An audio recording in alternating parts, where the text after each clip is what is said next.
everybody, this is Akram Shaban. Welcome back to the channel. I'm here again with Versan Al Jarrah. How are you doing, Versan? Doing great. Thank you very much. Nice And to see thanks for you. the audience for staying, supporting the channel, of course, and waiting for the next podcast because we've been really wanting to speak about a lot of things here, especially what happened in the Olympics on 2024 here this year. And man, it was demonic. I mean, you saw what really happened in the Olympic Games, man. Shit. Yeah, that was something else. Deeply disturbing. Yeah. Um, I'd love to just jump right into it. I mean, if you really pay attention to what that video was, it's a satanic ritual, and it's very similar to what you see in the music videos. And the music industry itself is very they have very strong satanic influence, and that's in the music videos too. And this is why I'm always telling people it's very important to be cautious about what you're watching, what you're listening to, what you're hearing. And many of these elements, they serve as a subliminal programming method through the artwork, colors, songs, and speeches. And even some music, like Stairway to Heaven, if you play it backwards, it reveals demonic messages, mocking Christians, Muslims, Buddhists, people all over the world. And it encourages perversion. If I can go even deeper, what you're seeing play out in the world today with all this satanic stuff is it's a situation that mirrors the biblical stories of Sodom and Gomorrah and the fall of Babylon. I hate to say this, but America, and I know it's not the American people, but I'm going to get into this here in a second, but America has become an embarrassment to the whole world and humanity because they've allowed the mainstream propaganda machine to shape their perception and public opinion. And this is very similar to what we see in scripture. It has foretold. And I think we're witnessing already the divide in humanity between right and wrong, good and evil. And it's become very evident to those that do support and condone such disturbing material, lack proper moral guidance. And that is, I think, a very significant threat to the rest of humanity. Um, and, when you call out these issues, and I call them that, they attack you, they label you as anti Semitic for saying, oh, genocide is bad. Oh, well, you're discriminatory because swinging your penis around children is okay, acceptable. Or African Americans or white people committing crimes, and then they call you a racist, despite the fact the accusations are, you're being accused of that on a baseless situation. It's so stupid. Correct. And what I'm trying to get at is that there has to be a line that is drawn. Um, and I'll give you an example. The acceptance of gay marriage under Barack Obama's administration. Okay, that was a milestone. It really was. Many people protested it. You have the right to protest, but that opened a door that led to further controversial developments, like allowing young people to undergo gender alteration procedures. And that's where we are today. So basically, the trajectory of allowing gay marriage, which is cool, right? You want to marry someone, lesbians, that should have been the line. But the trajectory of that has opened us to and brought us to a very troubling place. And I think this is a tactic of dividing and conquering humanity, pushing a very perverted mindset. And basically, what they're trying to do is destroy what humanity is and even rebuild humanity with technology and other things. That's a transhumanistic agenda leading to a very deep divide and societal collapse. So, we have to be mindful of this because those with pure hearts out there are being shamed into silence. And that has to change because people need to voice their opinions and they have to draw a very firm line of what is acceptable and what isn't. And if we don't do that, those who keep pushing these agendas, these disgusting perversions into the population and your children, they're going to overpower you. and the situation could even become violent, because we're allowing these criminals to dictate how we should live, and this cannot continue. Correct. Correct. Yeah, I even saw, like, I spoke to my sister and she told me, like, they were just mocking Jesus and Yeah. cutting his head off, and they were holding it and they were just like singing and stuff, man. Like, like there's no shame. They don't feel shame in like No, they just doing don't. like, I mean, I get embarrassed, ashamed, but there's no filter. They're okay with it, and it's just publicly streamed. Like, even kids can watch this. Yeah, because as a child, they're like sponges. They can consume influences. They can consume anything. They look at things. They are really fast learners, and Yeah. them to sit there and just see this publicly, it's insane, man. Yeah. And But yeah. go ahead.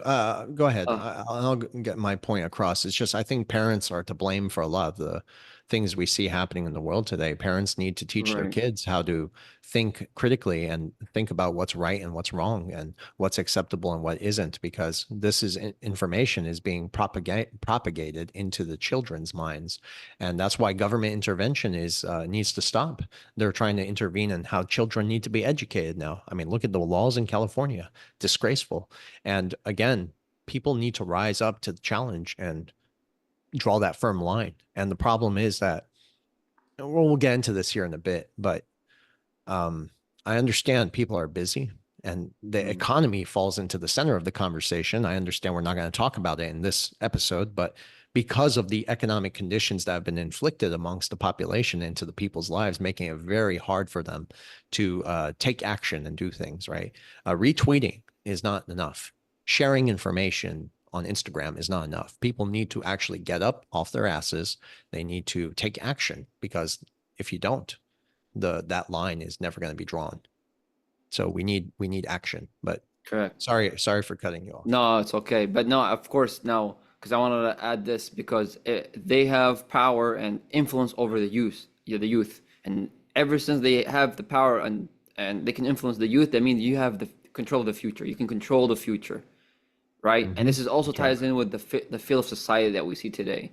So I want you to shed some light on that, of how society right now, as we see it, falling apart.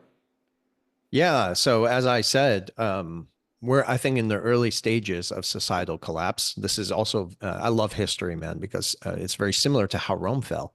People became overly dependent on government. It allows them to intervene in how they, again, raise their children, how they should live their lives. And this is the real issue, is that people, again, don't know how to draw the line and stand up for what they believe in. And the reason why is because it's been exemplified by technology and convenience.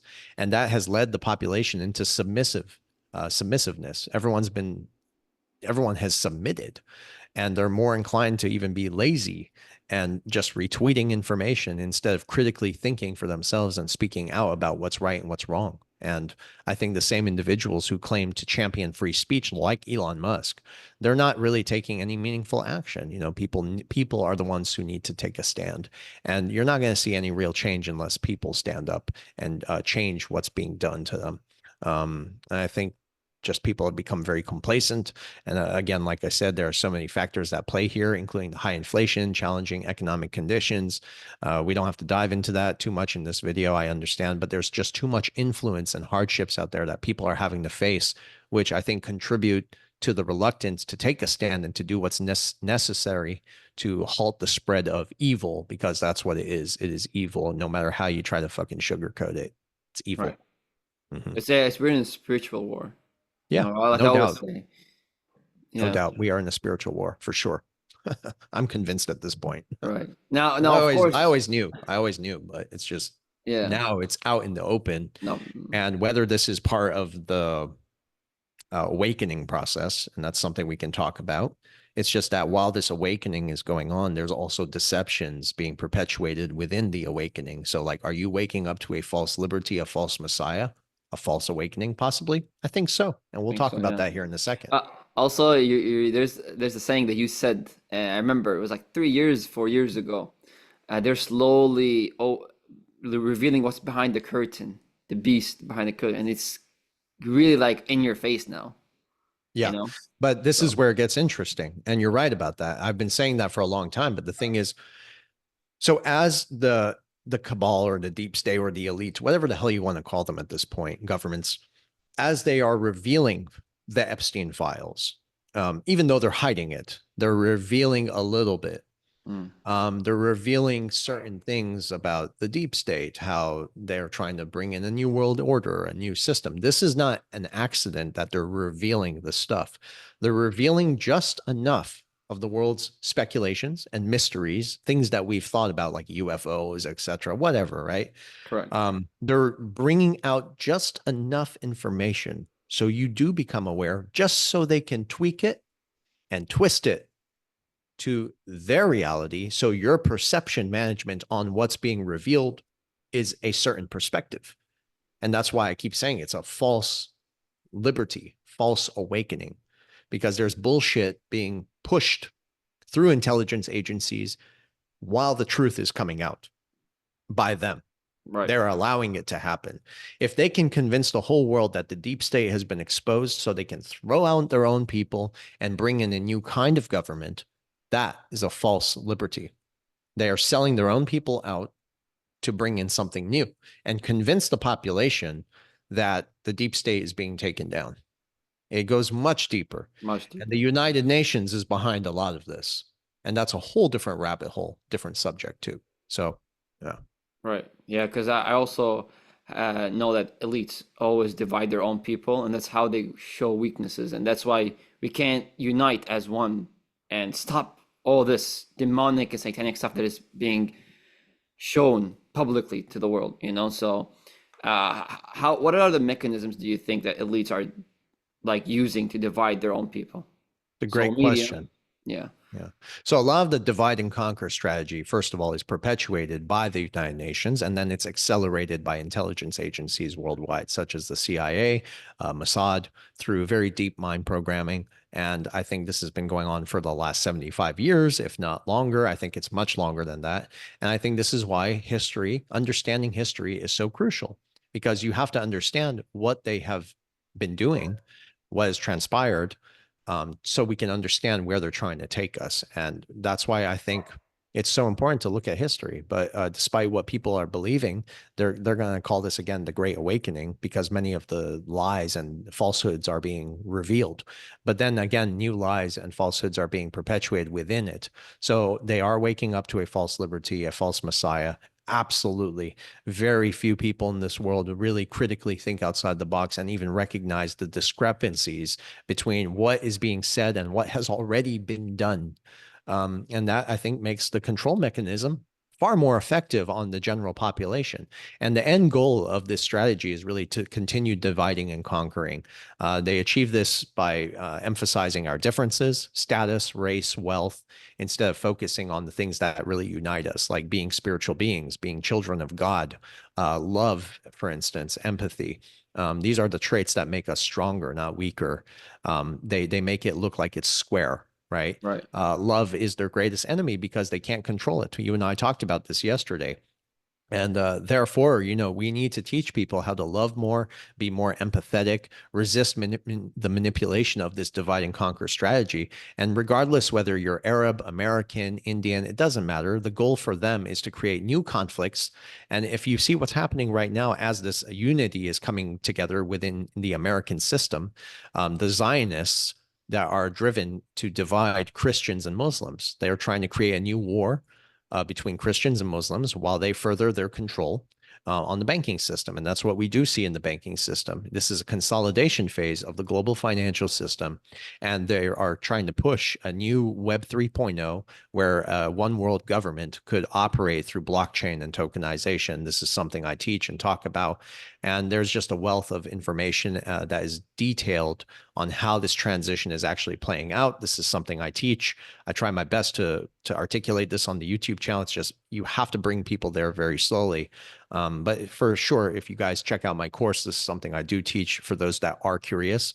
Of course, we teach everything else too. So whatever you want to talk about, we can. But I'm always open to questions, and just grasping these very complex concepts is very challenging for the average person, the Joe and Jane. So just a lot of information goes into this, brother.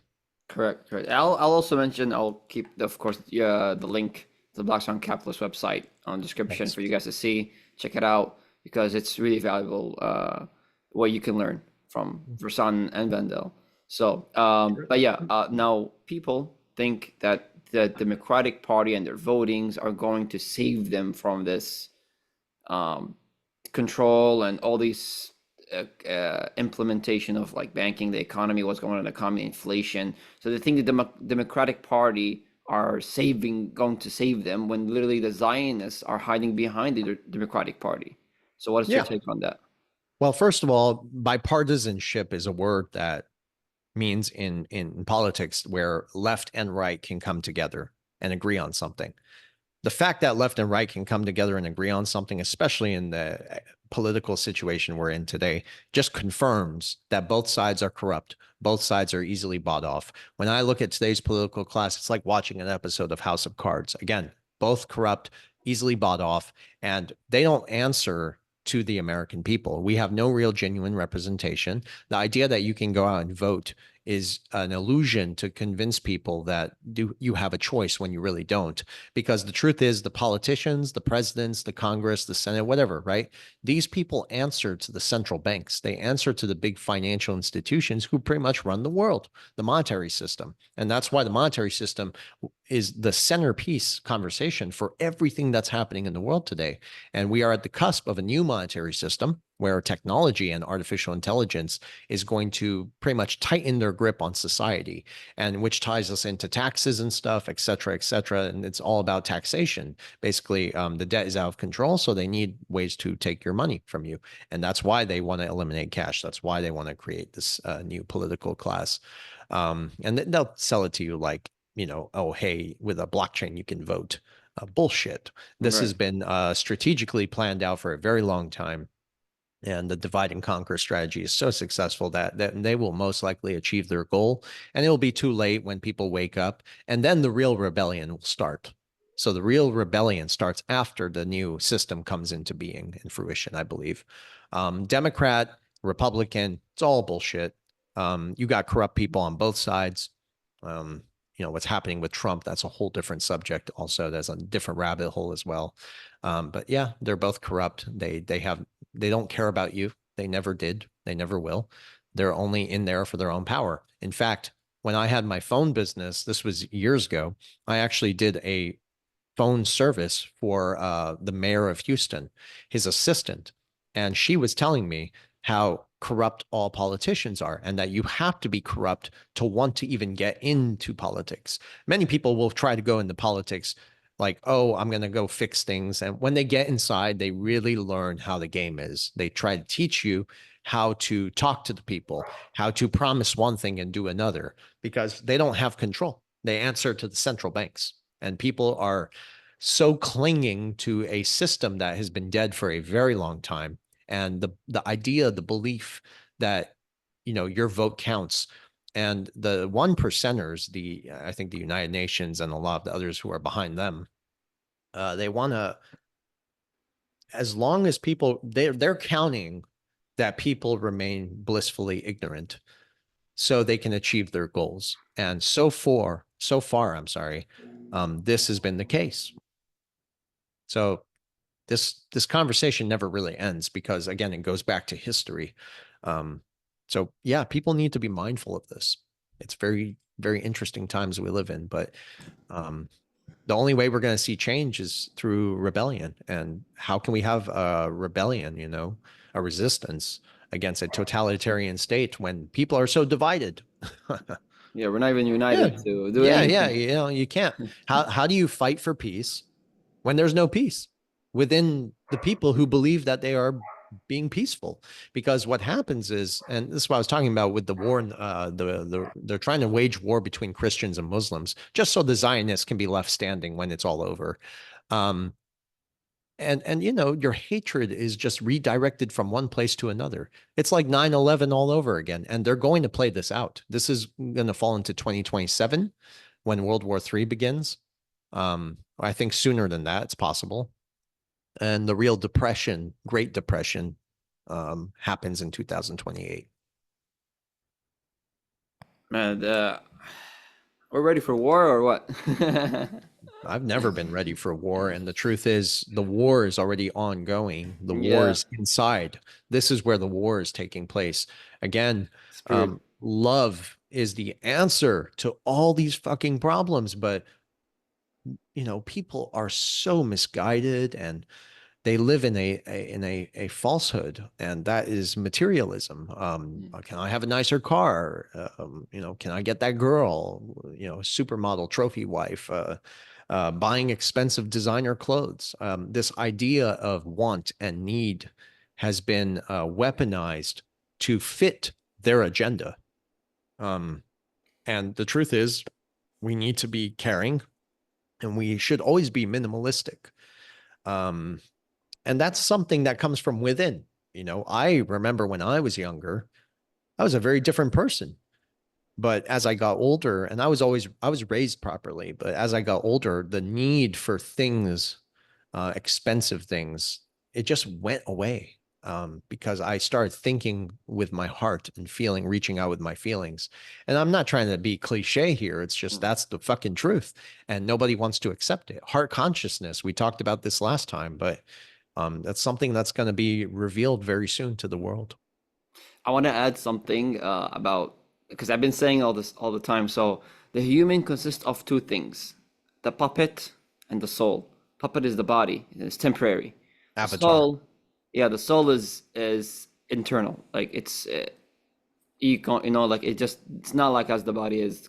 The body is in a ticking time.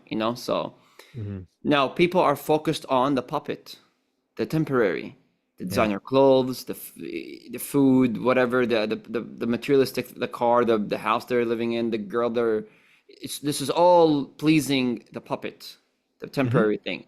Now they're forgetting the other factor, the spirit. And that's why a lot of people are not happy with their lives. They're not finding lasting satisfaction in their lives, even in their That's right. goals.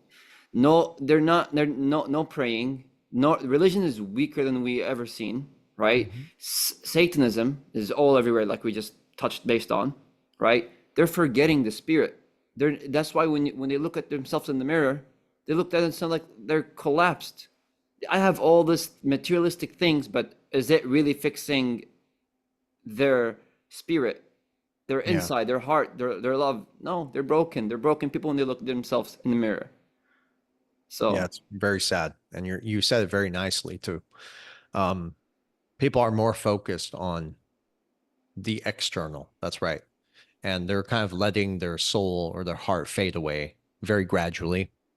And that fits into their narratives and their agendas for the divide and conquer strategy to make us hate each other more when really we have so much in common. It's beautiful. correct, correct. Right. All right, so okay, we didn't go push all this. Of course, it's nice to best touch base on, of course, for to people find their purpose in life. But I want to speak up to you about the Bitcoin, the conference that happened in 2024. So I heard some Trump saying a lot of things, and he kind of went back on his word. But I want to let you speak on that first. Yeah. So a lot to talk about as far as that. We're going to do a podcast on it tomorrow at 12. I think just the Trump conference, it's so astonishing just to see how naive and ignorant people are, and they don't see what's really happening. But then again, it's no surprise considering how naive and easily manipulated many are by the authoritative figures like Donald Trump and many others who tell them one thing while ignoring what's already been set in motion behind the scenes. And that's really what's happening here. The stage has already been set. I believe the conference alongside Ethereum and Solana is part of a broader Ponzi scheme to confiscate ownership of digital assets, smart contracts, and so forth. It is indeed a Ponzi scheme on an unprecedented scale, global scale, propped up by major financial institutions, the very same institutions that Bitcoin advocates claim to be fighting against. So there's obviously a conflict of interest there that's overlooked by many, just plain stupidity. And then, of course, we can go deeper into the flaws, the origins, and the backers of these technologies. But ultimately, it boils down to the fact that people are following the money cluelessly, lured by artificial digital numbers on a screen, failing to see the bubble that they're in, Many people are making money in dubious ways. I get that. Okay. Convincing others that they're missing out, perpetuating the same bullshit cycle. And that's really what's happening here. So those who don't really understand the transition to distributed ledger technology, they're going to fall into the trap, and they're going to lose money in the process, while very few people are going to win. It is a grand Ponzi scheme designed to, I'd say, consolidate wealth, confiscate wealth, and could even be used as an excuse at the time of their choosing to point fingers at China or Russia to further escalate to World War III, conveniently timed before the 2008 recession or Great Depression. Let me tell you something, man. The one percenters, the wealthiest people, including Trump, they will never tell you their true intentions. They will never tell you their investment strategies. The only reason they're talking about it is because they're deceiving the public once again. And since when have the fucking institutions ever had your best interest at heart? They don't care. Never. Behind the scenes, again, everything has been set into motion. RippleNet, leveraging XRP. That's the only one they're going to use. And XRP, interestingly, is the only regulated sovereign digital asset that resists institutional control, making it very harder for people to control and opening a real decentralized ecosystem. And that's why it's a target for the elites. And when I say target for the elites, I follow what the top 1%ers do. That's what I teach you in my course. I teach you exactly what to do, like the top 1% richest people are doing, because you can't beat them at their own game. It's a fucking mind game. They're playing this on this game, multitude of facets, right? And sadly, they've been so incredibly successful. And I still remain convinced that 99% of the entire population are going to be financially wiped out, because most people don't know. And then the ones who do know are being misled very easily. And there's going to be a predetermined solution for the very few who didn't do their research. And that's the central bank digital currency. So Trump could say no CBDCs, but look what's been done behind the scenes. Again, the predetermined solution has already been set into motion. So Trump can say whatever the hell he wants. But what I found out is that when Trump does take office, the economy will crash. And I'm not talking about the depression. Depression comes later. After the crash, yes. Right? So Trump will take office. And this is speculation at this point, but this is what I was told by some very close friends. And I have a lot of friends who are higher up now at this point. I built the relationships off record. And they said that Trump would take office, economy would crash, the deep state would crash the economy, just to blame it on Trump, even though I think they're all in cahoots. Trump takes office, the economy fails, and then Trump's like, well, we need a UBI maybe. And a UBI is just another euphemism, which is a word. Euphemism means a word to bury the word that's beneath it, for a central bank digital currency. Because what is a CBDC? It's a central bank issued note, but in a digital format. Well, what's a fucking dollar? A dollar is a central bank note issued by the central bank. It's just paper. So what's the difference? Nothing. Has anything really changed? No.